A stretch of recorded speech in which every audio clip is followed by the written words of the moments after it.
Hello my dear food lovers, welcome to quality eats. నా channel subscribe చేసుకుని నన్ను encourage చేస్తున్నందుకు చాలా థ్యాంక్స్ అండి. మనం కీర్ చేసుకునేటప్పుడు రుచి కోసం కొద్దిగా కొబ్బరికూర వేసుకుంటాం. అదే కొబ్బరికూర మెయిన్ ఇంగ్రీడియంట్ గా తీసుకుని కీర్ చేసుకుంటే ఇంకెంత టేస్టీగా ఉంటుందో ఊహించండి.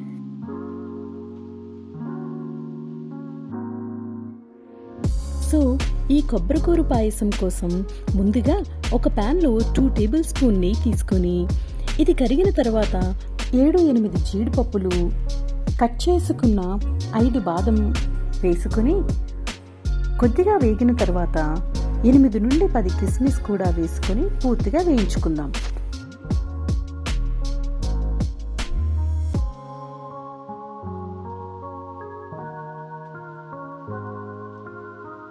ఇవి వేగిన తరువాత తీసి పక్కన పెట్టుకుని ఒక మందపాటి గిన్నెలో 400 ml పాలు తీసుకొని బాగా మరిగిన తర్వాత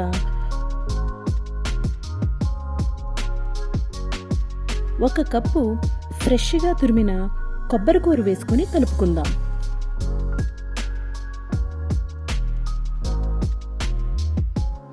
దీనిలో 2 టేబుల్ స్పూన్ బాదం పొడి కూడా వేసుకుందాం. బాదం పొడి కంప్లీట్గా ఆప్షనల్, వద్దనుకుంటే స్కిప్ చేసుకోవచ్చు. నచ్చితే ఇందులో బియ్యం కానీ, సగ్గు బియ్యం కానీ, సేమియా కానీ వేసుకోవచ్చు. దీనిలో 1/2 టేబుల్ స్పూన్ యాలకుల పొడి కూడా వేసుకుని కలుపుకుందాం. ఇందులో 3 టేబుల్ స్పూన్ పంచదార కూడా వేసుకుని కలుపుకుందాం. మీ ఇష్టాన్ని బట్టి ఎక్కువ గానీ తక్కువ గానీ వేసుకోవచ్చు.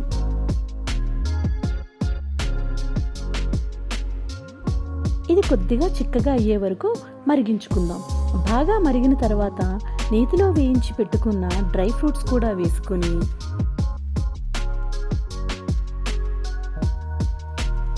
వీటితో పాటుగా పిస్తా కూడా యాడ్ చేసుకుందాం. ఇది కొద్దిగా చిక్కగా అయ్యింది. ఇంకా తొందరగా బాగా చిక్కగా రావాలనుకుంటే 2 టేబుల్ స్పూన్ మిల్క్ పౌడర్ కూడా యాడ్ చేసుకోవచ్చు.